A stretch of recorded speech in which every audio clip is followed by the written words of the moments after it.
So ayan, welcome back sa ating YouTube channel. At ngayon ay may dumating na namang diving flashlight galing ulit kay Trustfire. At una sa lahat ay nagpapasalamat muna ako na napakarami sa Trustfire dahil sa magandang opportunity na ibinigay nila sa atin para ma-review yung kanilang magagandang product. At ito yung ating i-review ngayon, ang DF70 diving flashlight. At meron siyang max output na 3,200 lumens. At ang max throw niya ay nasa 375 meters. At ang kanyang battery ay 26650 na dalawa. At meron din siyang warranty na 3 years. At pwede nyo siyang itubog hanggang 70 meters underwater. At ayan. At tatagal siya ng 13 hours and 15 and 10 minutes. Ayan, ayos. Napakaganda nitong diving flashlight na ito. Lalong-lalo na kapag gagamitin mo sa mga pamamana kagaya ng ginagawa ko. Sa mga ka-espero natin, inire-recommend ko sa inyo ang Trustfire DE70 dahil sa napakagandang performance nito, dahil napakalakas at napakalayo ng kanyang range at bagay na bagay sa paghahunt ng mga isda. Ayan. At eto na, sisimulan nating i-review yung ating diving flashlight na Trustfire DE70. Buksan na natin at makita natin yung kanyang mga laman. Eto na. Ito yung kanyang kahon. Napakaganda ng kanyang kahon. Kahon pa lang, panalong panalo na. Ayan o. Bubuksan na natin. At ito yung mga laman ng kahon. Ayan, nakikita nyo ba yan? Ayan. At syempre, hindi mawawala yung ating user manual. Ayan. Dito natin makikita kung paano siya gamitin. At dito makikita yung mga kailangan gawin para hindi tayo maligaw ng landas. Ayan. At meron siyang 4 na o-rings na reserva. Ayan, kapag medyo maluwag na yung nasa flashlight natin, pwede natin palitan ito. At meron tayong eto, napakaganda ng kanyang charger, yung battery charger niya. At ito ay iba ang saksakan. Ayan o, iba ang kanyang saksakan, bilog. Ayan, pwede ito sa mga 18650 na battery, 26650, tapos dun sa mga iba pang battery size. Ayan, ayos, napakaganda nito. At ito yung kanyang USB cable. Ayan, di nyo na kailangan ng ulo ng charger dahil meron na siyang adapter. Ayan o, isasaksak nyo na lang dun sa inyong extension. At tapos ito, sasaksak nyo lang dito. Ayan o, ito, sasaksak nyo lang dito. And then, lagay nyo yung battery dito at mag-charge na yan. At ito nga pala yung ating battery, dalawang battery. Ito yung kanyang battery. At naka-plastic pa yung battery niya. Ang battery niya ay 3.7 voltage at 26650 at 5000 mAh. Ayan o. Ayos, napakaganda nito. Kaya napakatagal malobat dahil napakaganda ng kanyang battery. Ayan. At syempre meron tayong hand rope o yung kanyang lanyard. Ito yung tatali natin doon sa flashlight para may hawakan tayo kapag tayo ay magdadive. Ayan, ayos. At eto pa, ang pinakamaganda sa lahat, ang ating DF70 na diving flashlight na galing kay Trustfire. Ayan. Tingnan nyo naman kung gaano kaganda to. Ayan o. Ayan yung kanyang LED. Napakalalim ng kanyang LED. At ito yung kanyang switch, magnetic switch. Ayan, ayos. At double spring siya dun sa loob. Ayan o. Double spring. Yan, napakaganda nito.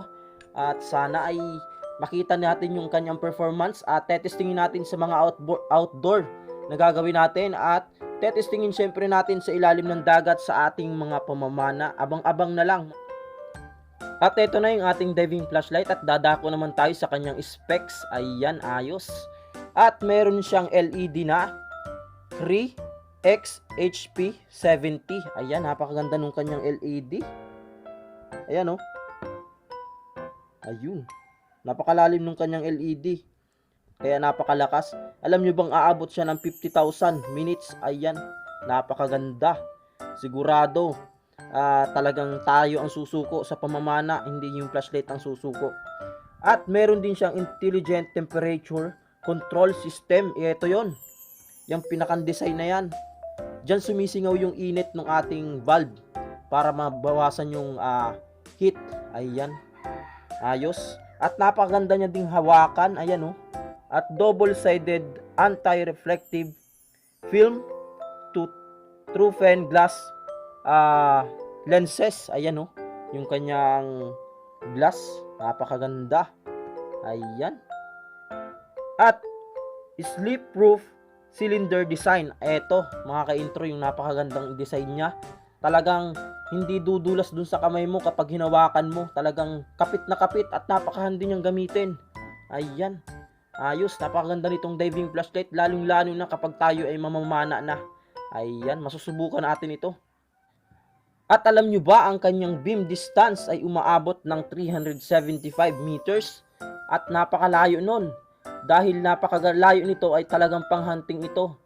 At swak na swak sa ating pamamana sa gabi. Dahil yun ang kailangan natin sa paghahunt ng isda. Yung malayo o long range na ilaw para makita natin yung mga isda na nasa unahan natin. Kapag yung ibang flashlight kasi ay hindi long range, ay hindi natin makita yung nasa unahan natin. Kaya mas maganda yung long range para makita natin yung nasa unahan. Ayan. At ang kanyang runtime lang naman ay umaabot ng 13 hours. Ayun, napakatagal na. Hindi natin kaya yun, mga 13 hours na yun. Dahil kapag tayo namamana ay tumatagal lang tayo ng 2 to 4 hours. Dahil sa malaki yung kanyang battery, napakatagal niyang malobat. Ang kanyang battery ay 26650 na dalawa. At meron din siyang high efficiency, constant current circuit at constant brightness. Ayan, ayos, napakaganda talaga nitong diving flashlight na ito. At pwede mong itubog sa ilalim ng dagat up to 70 meters. Napakalalim nun. Hindi natin kaya yon. Nasa mga 6 meters lang tayo.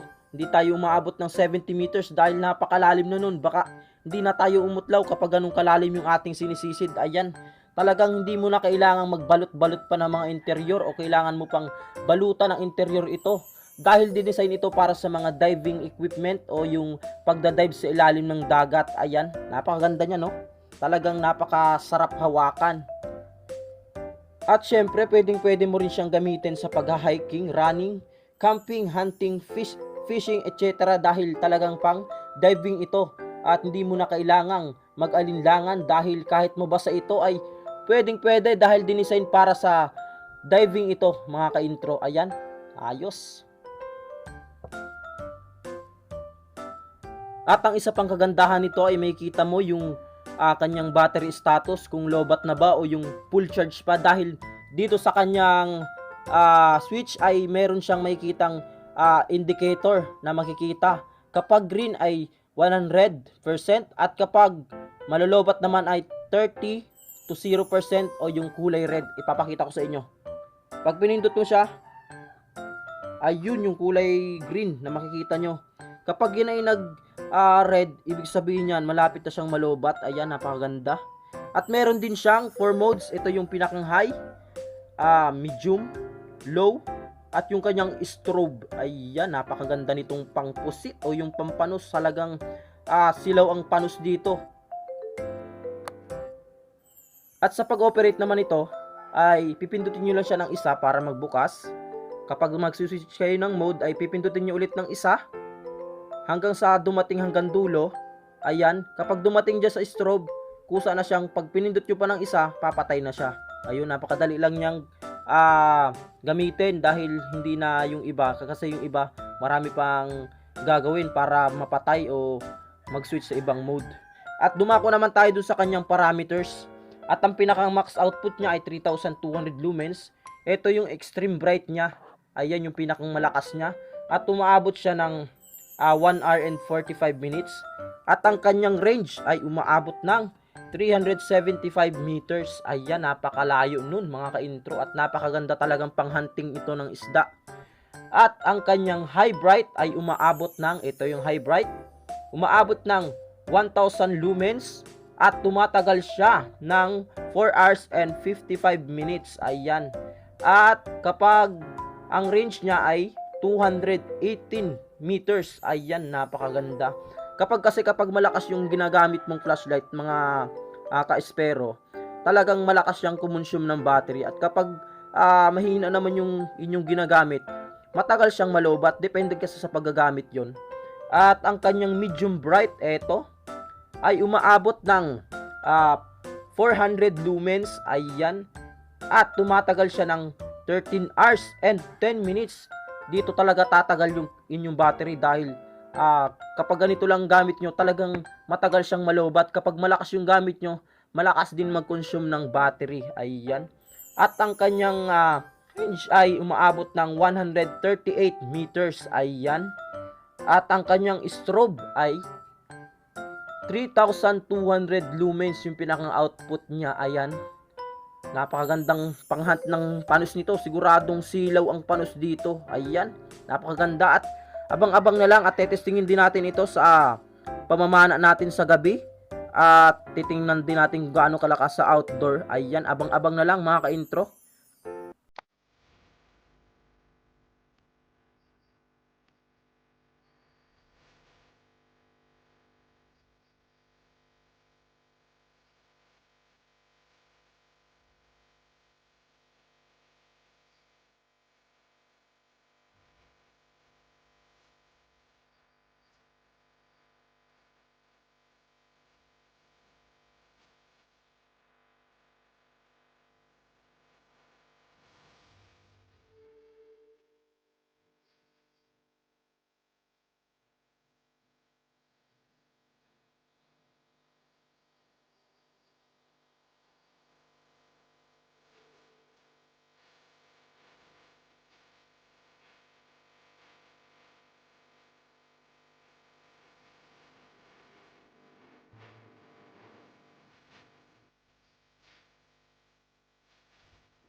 At kung nagustuhan mo yung ating pagre-review dito sa ating diving flashlight, ay kung nananais kayong bumili ng kanilang product, ay ilalagay namin sa aming description box yung kanilang link ng kanilang store.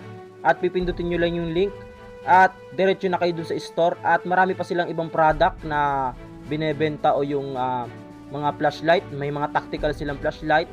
At meron din silang mga diving flashlight at makapamimili kayo kung ano yung bibili ninyo. At maraming salamat sa inyong panonood. At kung sa mga ka-espero natin dyan, at highly recommended po ang Trustfire dahil napakaganda at napakatagal niyang malobat.